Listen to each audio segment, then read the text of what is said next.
Mes chers Ivoiriens, qu'est-ce qui bloque la Côte d'Ivoire? Le cas Alassane Dramane Ouattara.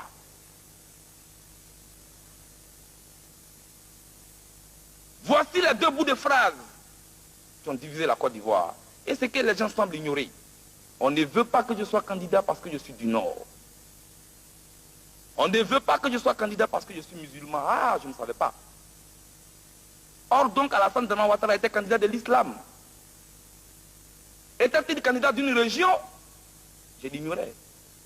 J'ai pensé qu'on était candidat au nom d'un parti politique, sur la base d'un programme de gouvernement, d'un projet de société. Et j'ai eu honte et pitié de certaines personnes qui ont défilé ici. C'est notre fils, on le soutient. Vous soutenez votre fils pour qu'il commande les fils des autres. Et si Abengourou avoir son fils? Et si Aboisson avoir son fils? Et si Bouaké avoir son fils? Que devient la République de la Côte d'Ivoire? Soyons sérieux. Soyons sérieux. Il a apporté les preuves de la nationalité. Mais voyez-vous, un voleur, tant que tu ne l'as pas attrapé, tu ne sais pas que c'est un voleur. C'est quand tu l'attrapes en train de voler que tu lui demandes de fournir les preuves de ce qu'il a. C'est le cas Alassane. Il a berné les Ivoiriens pendant des années. Mais on se rend compte qu'on a été berné. Qui viennent ici nous expliquer qui il est. Ce n'est pas un enfant de 8 ans qu'on doit venir défendre ici. Et c'est pour lui que nous sommes assis ici ce matin. Pendant qu'il est dans les salons de New York. Je voudrais être clair là-dessus. Pour nous, jeunes gens ivoiriens, il n'y a aucun doute sur la nationalité d'Alassane Ouattara. C'est un Burkinabé pur sang. Il n'y a aucun doute sur la nationalité d'Alassane Ouattara. C'est un Burkinabé pur sang. Je voudrais que cela soit relevé. La mise sur pied de la commission électorale indépendante est un acquis du Front populaire ivoirien qui a mené ce combat de haute lutte. Sinon, Alassane Dramane Ouattara, en son temps, avec tous les autres dans le PDCI-RDA, les Maboulis qui ont eux tous dans le PDCI-RDA, n'ont jamais voulu une commission électorale indépendante. Mais est-ce qu'on va les laisser faire? Il a jusqu'au 1er janvier pour prendre ses bagages et puis aller à Bouaké. Le PDCI-RDA, car c'est de lui qu'il s'agit. Parce que le RDA, l'UDPCI, tout cela, c'est les appendices du PDCI-RDA.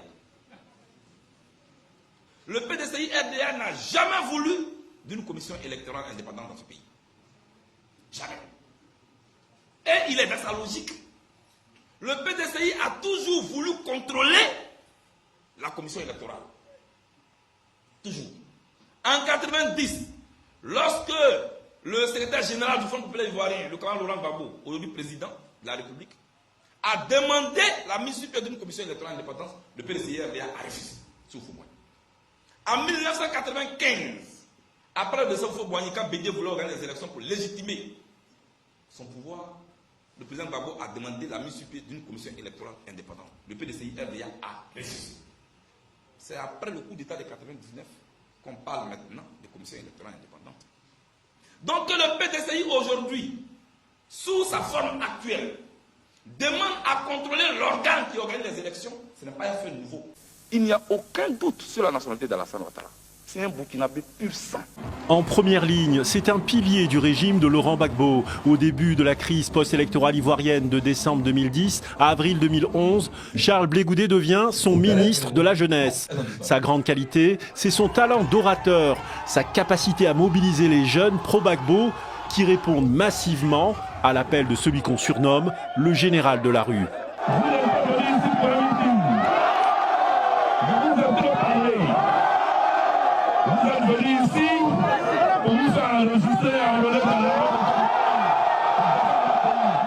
En 5 mois de crise, plus de 3000 tués dans les violences inter-ivoiriennes. Charles Blé Goudé joue un rôle de premier plan en tant que chef des jeunes patriotes, farouche partisan de Laurent Gbagbo, opposé aux rebelles des forces nouvelles pro-Ouattara, dont le secrétaire général est Guillaume Soro.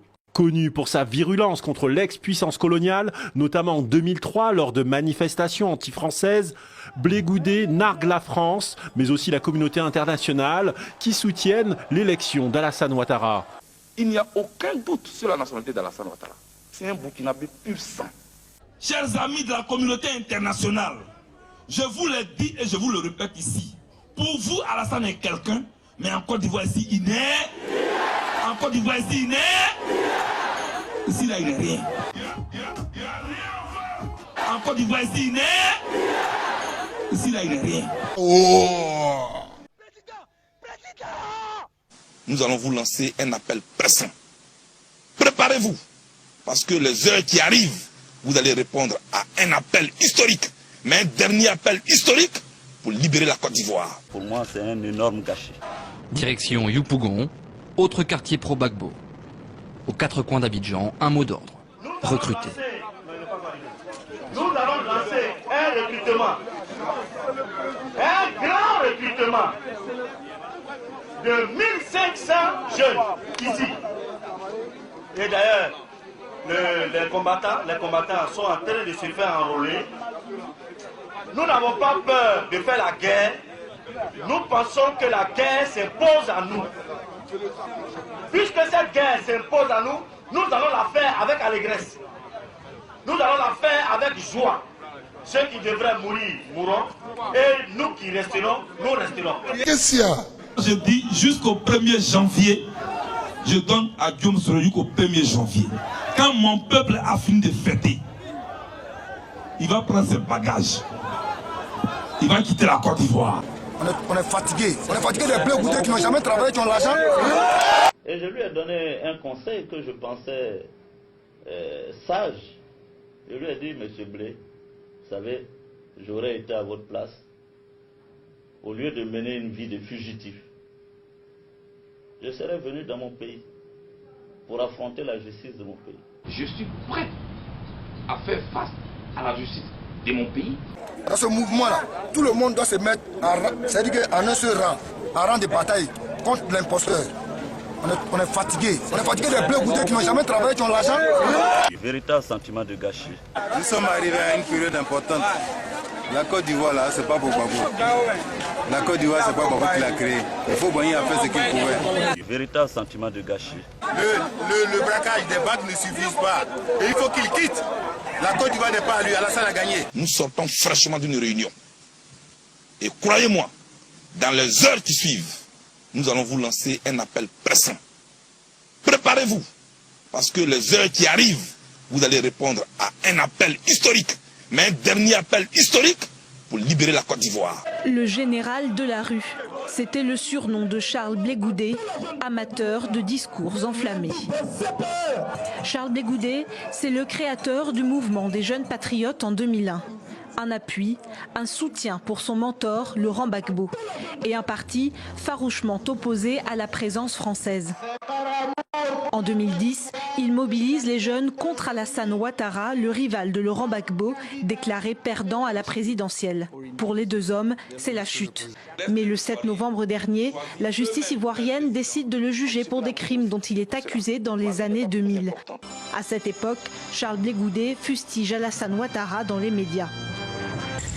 Ils violent, ils volent, ils pillent, ils égorgent. Plusieurs villages sont incendiés. Est-ce cela la Côte d'Ivoire que M. Ouattara veut nous offrir? Est-ce cela ce que M. Alassane Ouattara veut faire de la Côte d'Ivoire avec sa soi-disant communauté internationale? Pour la justice ivoirienne, Charles Blé Goudé serait l'un des principaux acteurs des violences post-électorales ayant fait plus de 3000 morts. Je suis prêt à faire face à la justice de mon pays.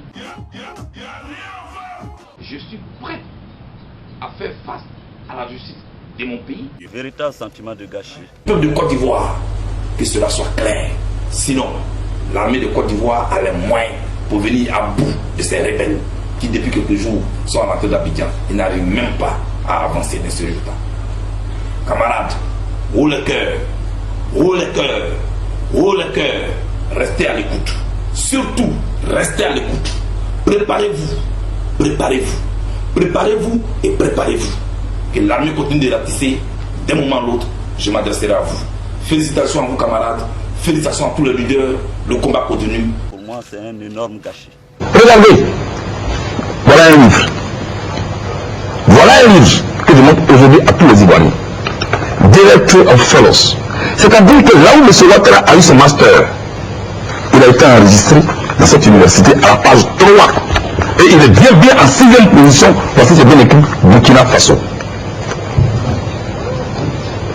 Le livre vient des États-Unis. L'institut M. Ouattara a eu. Monsieur, vous prenez sa cadeau. Il a lui donné. Deuxièmement, M. Ouattara, ici, sous le code de CRBA, fraternité matin du 27 septembre 1982, ici à l'hôtel d'Ivoire. Voilà M. Ouattara, à côté de M. Bani. Il a été décoré comme Burkinabé. Voilà, nous venons cadeau. Les Ivoiriens vont-ils confier leur destin à quelqu'un qui se fait décorer sur la nationalité par ses intérêts et qui aujourd'hui veut nous diriger? Babo Laurent vous connaît et vous le connaissez. Pour vous, il partage son pouvoir avec M. Ouattara. Pour vous, il partage son pouvoir avec des gens qui n'ont même pas droit. Aujourd'hui, il vous donne la paix. C'est pourquoi vous revendiquez. Sinon, dans la terreur, vous n'allez jamais revendiquer. Et vous invite le 26 prochain à un meeting à la place de la République. Tant que vous êtes debout comme ça, tant que vous êtes mobilisés comme ça, ils vont mordre la poussière. J'ai reçu ce pays avec 322 000 km². Je le rendrai à mon successeur avec 322 000 km². Le 11 mars 2011, un obus tombe près de la maison de Mathurin Kouassi, ici, à Abobo. Un éclat lui fait perdre l'usage de sa main droite. Il ne pourra plus jamais travailler. Ce bombardement donnera lieu à un procès devant un tribunal militaire, mais les accusés seront relaxés. Il est difficile de pardonner puisqu'on vit la situation. On ne fait rien, on est là. Et nous sommes victimes de cette situation. Donc notre souhait, c'est de trouver une solution pour qu'on puisse pardonner, ou bien se pardonner tous. Mais tant qu'on ne trouve pas la solution, on ne peut pas pardonner. Mathurin Kouassi a reçu 150 000 francs, 230 € du gouvernement. Un dédommagement qui n'a pas calmé sa frustration, ni celle de nombre de victimes des violences post-électorales de 2010-2011 en Côte d'Ivoire. Laurent Gbagbo refuse alors de reconnaître sa défaite face à Alassane Ouattara à la présidentielle. À Bobo, quartier du nord d'Abidjan réputé pro-Ouattara et pris pour cible, Issa Bokoun accuse les forces pro-Gbagbo d'avoir bombardé les abords de sa mosquée. Ceux qui ont fait ça, qui ont lancé les obus, ont été interpellés à la justice. Nous sommes partis pour témoigner, mais ils ont été relaxés après. On ne sait pas pourquoi. Mais c'est nous les victimes qui ont pris les coups. La crise a duré 5 mois. Plus de 3000 Ivoiriens sont morts dans les deux camps. Et peu de personnes ont été condamnées pour ces violences. Le retour de Laurent Gbagbo au pays est censé marquer une nouvelle étape vers la réconciliation nationale. Au nom de la réconciliation, chez nous, il n'y a pas de problème. L'arrivée de Gbagbo, on l'accepte. Alors, tel que son fils, peut-être que dans les jours à venir, Blé Goudé, qui est son fils, qui est resté fidèle à lui, va venir un jour. La réconciliation est plébiscitée aujourd'hui par les adversaires d'hier, tous bords politiques confondus.